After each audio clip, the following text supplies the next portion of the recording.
Hello friends, welcome to my YouTube channel Wings Tutors. आज हम +2 class की एक poem an elementary school classroom in a slum written by Stephen Spender उसकी explanation करने जा रहे हैं। ये वाली जो पोइम है ये बड़ी ही बेहतरीन पोइम लिखी गई है स्टीफन स्पेंडर के द्वारा। स्टीफन स्पेंडर एक इंग्लिश पोइट थे और एसेइस्ट थे। उनको बड़ा ही इंटरेस्ट था पॉलिटिक्स में और उनकी ये पोइम सोशल का स्टेटस या सोसाइटी का स्टेटस और सोसाइटी के बारे में बताती है। आइए इस पोइम को एक्सप्लेन करते हैं। Firstly I will recite the poem, after that I will explain it's passages. Far, far from gusty waves, these children's faces, like rootless weeds, the hair torn round their pallor, the tall girl with her weighed down head, the paper seeming boy with rat's eyes, the stunted unlucky hair of twisted bones, reciting a father's gnarled disease, his lesson from his desk, at back of the dim class, one unnoted, sweet and young, his eyes lives in a dream of squirrel's game in a tree room other than this। इस passage में कुछ words हैं difficult जिनके meanings मैं बता देता हूँ। First word है गस्टी वेव्स, जिनको बोला गया है व्रीजी विंड्स, हवाएं जो होती हैं। एक वर्ड है पैलर, पैलर का मीनिंग होता है पेल, येलोइश, डल फेस जिसे हम बोलते हैं। नेक्स्ट है स्टंटेड, स्टंटेड होता है not fully grown due to malnutrition, के भोजन की कमी के कारण कुपोषण होना जिसे हम बोलते हैं। नेक्स्ट है ग्नाल्ड, उसे हम नॉटेड बोलते हैं, रफ भी बोलते हैं। Next one is weeds, unwanted plants that grow on their own. Next is here, successors. आइए अब हम इस पैसेज को एक्सप्लेन करते हैं। पोइट इस पैसेज में हमें यह बताता है कि जो बच्चे हैं जो इस एरिया के एलिमेंट्री स्कूल में पढ़ते हैं, जो एलिमेंट्री स्कूल स्लम एरिया में बनाया गया है, उन बच्चों के बारे में पोइट हमें बताता है। पोइट क्या कहता है कि इन बच्चों के जो फेसेस हैं वो बड़े ही येलोइश हो चुके हैं, बड़े ही पेल हो चुके हैं, और ये वाले जो फेसेस हैं ये विदाउट एनी एनर्जी हैं। ये बच्चे जो हैं अपने बच्चों की तरह, अपने जो दूसरे उम्र के इसके बच्चे हैं उनकी तरह ये फुल ऑफ एनर्जी नहीं है। इन बच्चों का कंपैरिजन किस चीज़ के साथ किया जाता है? इन बच्चों का कंपैरिजन अनवांटेड प्लांट्स, अनवांटेड जिसे हम वीड बोलते हैं, उसके साथ किया जाता है। आगे पॉइंट हमें यह बताता है कि ये वाले जो बच्चे हैं किसी खेत में उगे हुए वीड की तरह, किसी खेत में उगे हुए अनवांटेड प्लांट की तरह ये भी अनवांटेड बच्चे ही हैं। आगे पॉइंट यह बताता है कि उनके जो बाल हैं वो अच्छे से साफ किए गए नहीं हैं, उनकी जो कंडीशन है बड़ी डर्टी कंडीशन है, और उनके चेहरे पर जो येलोइश पन है, जो पेल फेसेस हैं, वो साफ तौर पर दिखाई दे रहे हैं। पॉइंट ये बताता है कि ये जो बच्चे हैं ये बड़े ही अनटाइडी हैं, साफ सुथरे नहीं हैं। और पॉइंट एक ट्रॉल गर्ल के बारे में बताता है जिसके ऊपर पॉवर्टी का, गरीबी का बहुत ही ज़्यादा बर्डन दिखाई दे रहा है। उसका हेड, उस लड़की का जो सर है वो झुका हुआ है क्योंकि वो बहुत ज़्यादा थक चुकी है, या तो वो बहुत ज़्यादा थक चुकी है या उसका सर शेम के मारे, शर्मिंदगी के मारे झुका हुआ है। यहाँ पे क्लास में एक और लड़का है जो बड़ा ही वीक है और बहुत ही ज़्यादा थिन है, और उसका हम कंपैरिजन पॉइंट किसके साथ करता है? उसका कंपैरिजन एक पेपर ऑफ शीट के साथ करता है। उस लड़के की आंखें हैं उनमें ग्रीडनेस दिखाई दे रही है, उनमें जो भूख है उनकी, उनमें जो पॉवर्टी का बर्डन है वो दिखाई दे रहा है। और ये भी चीज़ दिखाई दे रही है कि वो लड़का दुनिया की हर कंफर्टेबिलिटी वाली थिंग है जो वो अचीव करना चाहता है। आगे पॉइंट हमें यह बताता है कि वो जो लड़का है बहुत ही ज़्यादा अनलकी है, क्योंकि उसे विरासत में अपने फादर की डिसीज़ मिली है, क्योंकि उसके विरासत में कोई पैसा नहीं मिला, कोई और चीज़ नहीं मिली। उसे विरासत में सिर्फ मिला क्या है, या तो उसे पॉवर्टी मिली है या फिर बीमारियां मिली हैं। आगे पॉइंट हमें यह बताता है दिस डिसेबल्ड बॉय, ये वाला जो डिसेबल्ड बच्चा है, बड़ा ही वीक दिखने वाला, कमज़ोर दिखने वाला बच्चा है, वो बेंच के ऊपर बैठा है और अपने जो लेसन है उन्हें रिसाइट कर रहा है। और क्लास की पिछली तरफ एक बड़ा ही डिम डार्क एरिया है, एक और छोटा सा बच्चा वहाँ पे बैठा है, जो कि पोइट को पहले दिखाई ही नहीं दिया कि वो अंधेरे में बैठा है। वो वाला बच्चा, छोटा सा बच्चा, उसकी आंखों में पोइट जो सपने भरे हुए हैं उनको देख रहा है। वो बच्चा क्लास में कोई अटेंशन, कोई ध्यान नहीं दे रहा है, वो बाहर की तरफ देख रहा है। बाहर की तरफ वो क्या देख रहा है कि जो गिलहरी हैं, स्क्विरल्स हैं, वो बाहर की तरफ उनको देख रहा है जो कि खेल रही हैं दरख्तों के ऊपर। अब चलते हैं नेक्स्ट पैसेज की तरफ। नेक्स्ट पैसेज है on sore cream walls donation Shakespeare's head cloudless at dawn civilized dumb riding all cities ballad flowery trailers valley open-handed map awarding the world its world, and yet for these children these windows not this map their world, where all their futures painted with a fog, a narrow street sealed in with a lead sky, far far from rivers, capes and stars of words। इसके कुछ tough meaning है जो मैं आपको बता रहा हूँ। First meaning है सॉर, जिसे हम अनप्लीजेंट बोलते हैं, जिसे हम ऑफ वाइट या क्रीमिश बोलते हैं। नेक्स्ट है डोनेशंस, डोनेशंस जो चैरिटी में थिंग्स दी जाती हैं उनको बोला जाता है। नेक्स्ट है डॉन, डॉन को बोला जाता है sunrise, early morning. Next one is civilized dome. Civilized dome इस पोइम में वर्ड यूज किया गया है। इसका मीनिंग है जो सूरज है, जो सन है, राइजिंग सन है, वो हॉरिजॉन्टल वे में जो मतलब के ऊपर आता है, वो शेप उसकी डम के तरीके की होती है, सेमी सर्कल होता है, उसे बोला गया है। नेक्स्ट है जी टायरोलॉस वैली, एक वैली का नेम लिया गया जो ऑस्ट्रिया में है। नेक्स्ट वर्ड है लिड, लेड बोला गया dark future of the kids. आइए अब हम इसे एक्सप्लेन करते हैं। अब पोइट क्या बताता है? पोइट स्कूल की कंडीशन बताता है, स्कूल की वॉल्स की कंडीशन बताता है। जो वॉल्स हैं बड़ी ही बुरे तरीके की लग रही हैं, उनके मतलब जो कलर हैं वो ऑफ वाइट हो गया है। इसका मतलब ये हुआ कि ये जो वॉल्स हैं स्कूल की वो क्लीन नहीं हैं और इनको बहुत देर से पेंट भी नहीं किया गया है।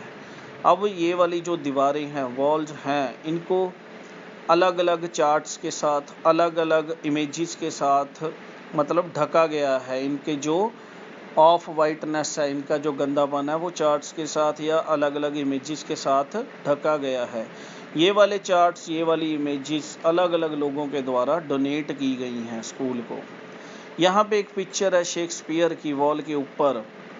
His head which is bald, Shakespeare मतलब किस तरीके का दिखाई दे रहा है। शेक्सपियर की पिक है तो शेक्सपियर मतलब बाल्ड है, उसके बाल नहीं हैं सर के, और उसका सर है जो वो राइजिंग सूरज की तरीके का दिखाई दे रहा है। वो सूरज जो सेमी सर्कल डम शेप का होता है। नेक्स्ट है जी पॉइंट हमें यह बताता है कि यहाँ पे एक और पिक्चर है। ये पिक्चर किसकी है? ये पिक्चर टायरोलॉस वैली की है, जो बड़ी ही ब्यूटीफुल वैली है और इस वैली में बहुत तरीके के फ्लावर्स लगे हुए हैं। और वॉल्स पे एक और मैप है जो अपना आप बताता है, अपना आप व्यक्त करता है बच्चों के सामने। बट इन बच्चों के लिए ये वाला मैप इररेलेवेंट है, ये वाला मैप उनके लिए कोई मायने नहीं रखता, बिकॉज ये वाले बच्चे बड़ी ही अलग तरीके की ज़िंदगी है जो वो स्लम में, वो झुग्गी झोंपड़ी वाले एरिया में व्यतीत करते हैं, झुग्गी झोंपड़ी वाले एरिया में रहते हैं। उनका जो संसार है वो वही संसार है जो वो क्लासरूम की विंडो से बाहर देखते हैं। द स्लम, जो कि एक स्लम एरिया है।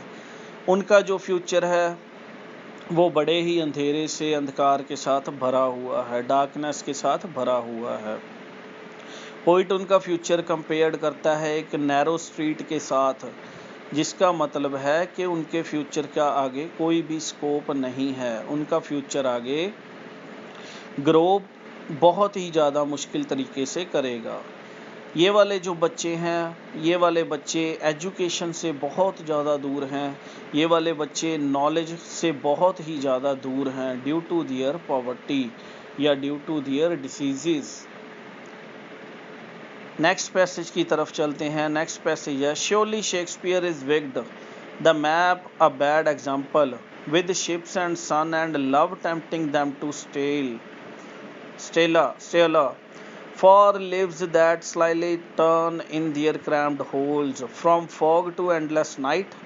On their slag heap, these children wear skins peeped through by bones and spectacles of steel, with mended glass like bottle bits on stones. All of their time and escape are foggy slum, so blot their maps with slum as big as doom. इस passage के कुछ tough words हैं जिनके meaning मैं बता रहा हूँ। First one is wicked. Wicked का मतलब ईवल होता है, बुरा होता है। Second is tempted. टेम्प्टेड होता है persuade. Third one is slyly, trickily, खेल खेल में। Next one is crammed, confined. Next है स्लैग, वीक। नेक्स्ट है मेंडेड, जिसका मतलब होता है repaired. Next one is blot, जिसका मतलब है to mark with the spot. Next है डूम, डिजास्टर, जिसे हम बोलते हैं। आइए इस पैसेज को एक्सप्लेन करते हैं। The poet further says that these children are living in the slum area. Poet आगे क्या हमें यह बताता है कि ये वाले जो बच्चे हैं ये स्लम एरिया में रहते हैं और बहुत सारी प्रॉब्लम्स अपनी लाइफ में फेस करते हैं।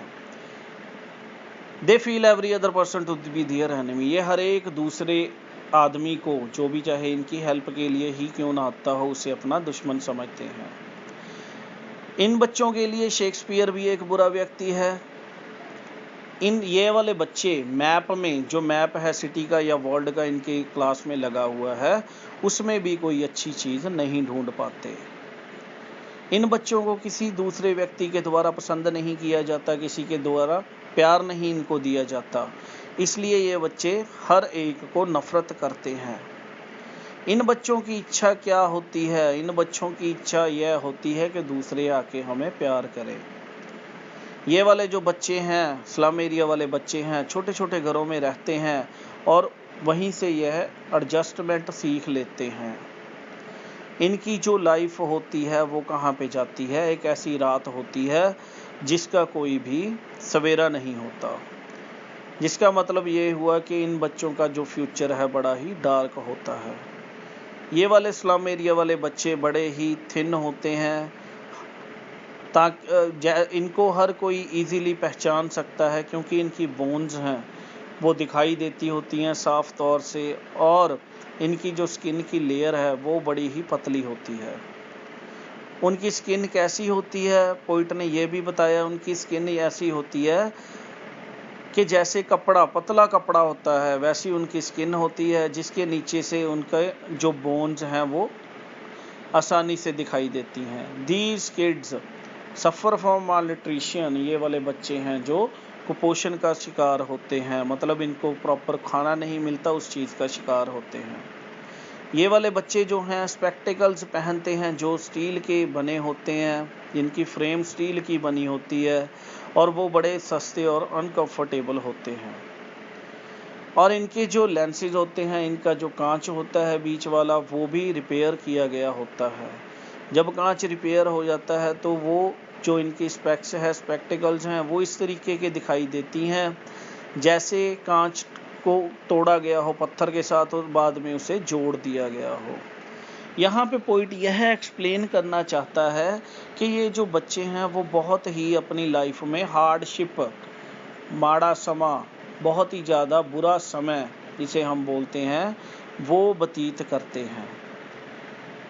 पोइट आगे हमें यह बताता है कि ये वाली स्लम्स बहुत बड़े एरिया में फैली होती हैं और इन बच्चों का फ्यूचर है जो वो ख़राब हो जाता है due to poverty, due to their problems, और इन बच्चों को इस जगह से या यहाँ से निकाल लेना बड़ा ही मुश्किल काम है। अब हम नेक्स्ट पैसेज की तरफ चलते हैं। नेक्स्ट पैसेज है, unless governor, inspector, visitor, the map becomes their window and these windows that shut upon their lives like catacombs, brick o brick, open till they break the town, and show the children to green fields and make their world run azure on gold sands, and let their tongues run naked into books, the white and the green leaves open, history there whose language is sun। यहाँ पे कुछ words हैं। First word आया कैटाकॉम्ब्स, जिसे हम एक tomb बोलते हैं, सिमेट्री बोलते हैं, मकबरा बोला जाता है। सेकंड वन आया है अज्योर, अज्योर का मतलब होता है डीप ब्लू। नेक्स्ट हम इस पैसेज को एक्सप्लेन करते हैं।